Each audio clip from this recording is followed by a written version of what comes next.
Hi, welcome back to our YouTube channel. We have been missing for a couple of weeks, and part of that is because we actually got COVID for the first time in this whole pandemic, and it was not fun. It was not a good time. Not groovy. We were both pretty miserable for like a whole week, and then winter hit, and winter hit hard.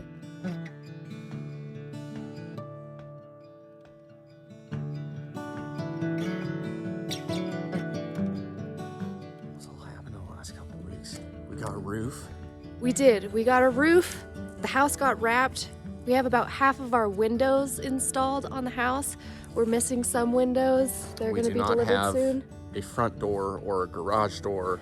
The garage door is like mid-December is what they're saying. I found the only 400 amp electrical panel that was available in 2 counties. We're upgrading the electrical service on our property from 200 amps to 400 amps, and in order to do that, we have to dig an additional trench, which I don't know if it's even going to happen until... It's happening Monday. Is that happening Monday? Yeah. But the propane guy refused. He saw our road, and it was dry then. There was no snow on it. It was just a road, and he was like, "No, I can't get my truck up here." And I was like, "Well, I got a rather large trailer up to the top of this hill and parked it," and he said, "No, I can't do it." And I said, "Well, if you're sure." Yeah, we got the hole dug for the propane tank for the house, and propane tank hasn't been delivered because he doesn't think he can. We'll figure that out. The side-by-side broke down. Mike had to reconstruct most of the inside of it. We didn't even talk about that. I was with my cousin in the mountains, like 7 miles. It just suddenly and violently came to a stop, like locked up the rear wheels. And Allie was with her friends in California. She was not here at all. Super luckily, our neighbor Pete, he happened to be up here this weekend, and I called him. I found service on this hill that we got stuck on. He dropped everything and came and got us. He saved me a 7-mile hike out of the mountains, which was awesome. Go neighbor Pete, thank you. Clutch completely self-destructed. Every piece of it was gone. It was just the carrier shaft was completely shorn. So I got to do that. I replaced an entire drive system outside of the drive shaft on a side-by-side. Never done it before. But he did it just in time for us to be able to start using the side-by-side as a plow, which is much snow. What we really purchased it for, not for adventures. I like the adventures. The adventures are fun too, but we need it for plowing snow, and it was almost not functional when we needed it for the first time. Side-by-side is functioning. The plow works mostly. Yeah, I've broken that a couple times. That's broken a few times. It's just all part of the funsies. One of the things that we needed to get done before it started snowing was to stain all of the exposed wood for our deck, so we did get that done ahead of the snow. We just went with a clear stain because we like the color of the wood. It's just going to protect it from weather. And by using a sprayer, it went very fast. Okay, one of the things that we needed to do was to make sure that our supply of water is not going to freeze. It is exposed here and over ground as it makes its way. So we had to do a couple of things. Firstly, our hose is actually wrapped in rubber and has heat tape underneath it. So we got that plugged in, and then we had to get Jesus some additional heat tape that we wrapped around this yard hydrant. And then we went ahead and we covered that in foam. This stuff is kind of like a pool noodle. And then we wrapped that in duct tape. So this is all nice and cozy. Hopefully it doesn't freeze at any point. We have spent the last couple of days getting ready for the snow, and one of the things that we need to do that we haven't done yet is put the skirt on the trailer. So when you're in an RV, the airflow underneath the trailer can suck a lot of the heat out from the trailer. So it helps a lot for how much heat you can retain to just put a skirt on it. So we've ordered vinyl. We have attached these little rivets that we screwed in around the edge of the trailer, and now we're going to put the vinyl on. What we've had to do is attach all these snaps. These snaps have screws in the back. You screw them directly into the trailer. We've waterproofed the back of them with some butyl tape, and each and every spot. Zeus is just shaking snow-covered sticks over there. Very good, Zeus. but we need all of the access points for the storage areas, and also to get to the water control and like waste management stuff. We need to be able to access them. So you'll see that we've gone around. That's what we had to do. You just do it with a screw gun. You pop them in an even pattern every 6 inches or so. It's pretty easy and fast. Of course, nothing is as easy or quick as we think it's going to be before we get started. We thought this would take us one Saturday. It ended up taking Saturday and Sunday and a few evenings. Part of the problem was that it was so cold outside, we had to go inside and take breaks and warm up our fingers. So what we did, we just marked the spots where the little connections needed to go, and then we punch them in, and then just use normal fabric scissors to cut around the access points. It took some kind of fun origami to get the vinyl to behave in corners. The process really wasn't that bad. I just wish that we had done it in early October when it wasn't freezing cold and we had more hours of sunlight during the day. But we got it done, and it does seem to be a lot better. The trailer retains a lot more heat now. Wednesday, November 9th, it's like 6 in the morning. It's been quite a morning already. We're in a little bit of a pickle right now. Things are going to improve quickly, but I thought it might be fun for the viewers to see the kinds of neat things we get to deal with. This morning, I woke up around 4 and it was a little cold. So I went to check on the temperature in the room, and the thermostats were off. Our power was out. First, I went to move us to propane heat, but batteries are completely dead.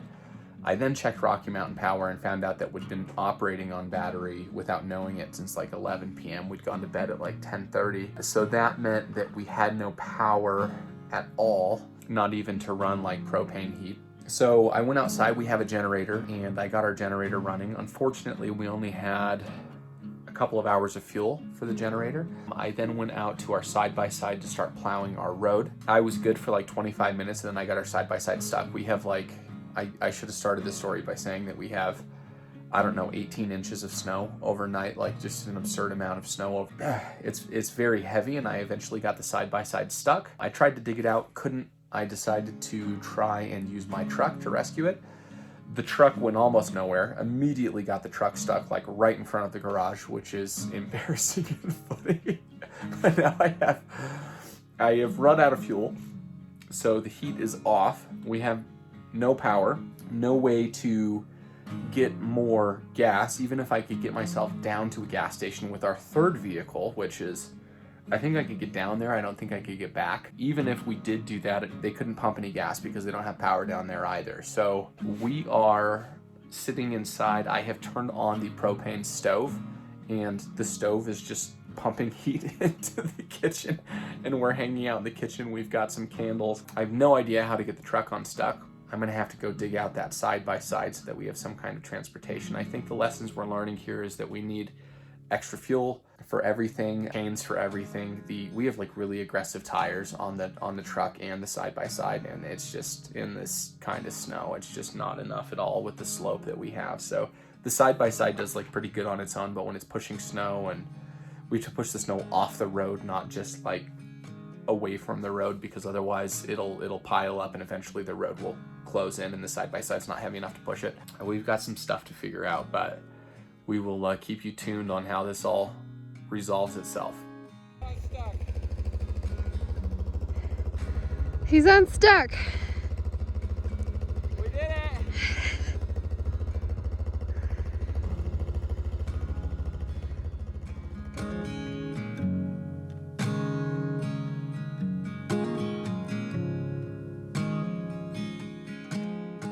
Mike has been trying to plow our drive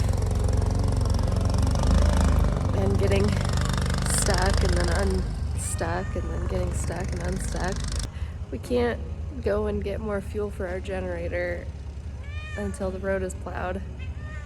And for now, the truck is plugged into the trailer and giving at least some power. It's not enough power to really run everything, and Elaine is very upset about the situation.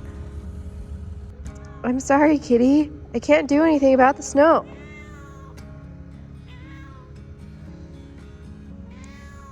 Avienda's not whining. Zeus, in sharp contrast, was having a blast in the snow. He absolutely loves it. We did not end up getting power back on until almost 4 o'clock in the afternoon that day, so we went almost 16 hours without power. It was a long day.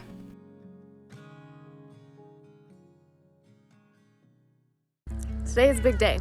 We have our HVAC guys in the house. We just did a walkthrough with them, talking about where vents are gonna go and where we have to make some compromises and drop some ceiling a little bit in the basement because of the placement of some beams. It's a little bit tricky, but we got it all figured out. So HVAC is going in, and the propane tank is being delivered right now. It's a little sketchy. We have our excavators actually delivering and like placing the propane tank in the hole that they dug for it, because the propane guy couldn't get it up here, couldn't deliver it into the hole. Propane tank, HVAC system going in, and we also have some guys finishing up. There were some straps that we were missing to pass inspection on the framing for the house that they are finishing up, and we should also have siding getting started today. So, big day for the house. I'm gonna be honest with you, winter has been kicking our butt. I'm just trying to remind myself every day that we only have to spend one winter living in the RV, but it has had a lot of challenges to go with it. Winter hit hard and early and really caught us unprepared. We were not ready for these kind of temperatures this early in the year, but we've learned a lot about how to actually live in a fifth wheel in these kind of temperatures, and we're getting a lot better. We still have a lot of work ahead of us. Some of the things that we're tackling next, we need to get siding on the garage. We have people doing the siding for the house, but we're gonna be doing the garage ourselves. The windows, we have about half of our windows installed. We're still waiting on some of the doors to be delivered and other windows to be delivered and installed, but we're very close to being dried in on the house. Once that's dried in, we can start working on plumbing and electrical. So, thank you so much for watching. Sorry we were MIA for all of November, but we're getting back at it. We're going to be giving you regular updates going forward. Please make sure to like and subscribe, and come back next time to see what else has gone wrong.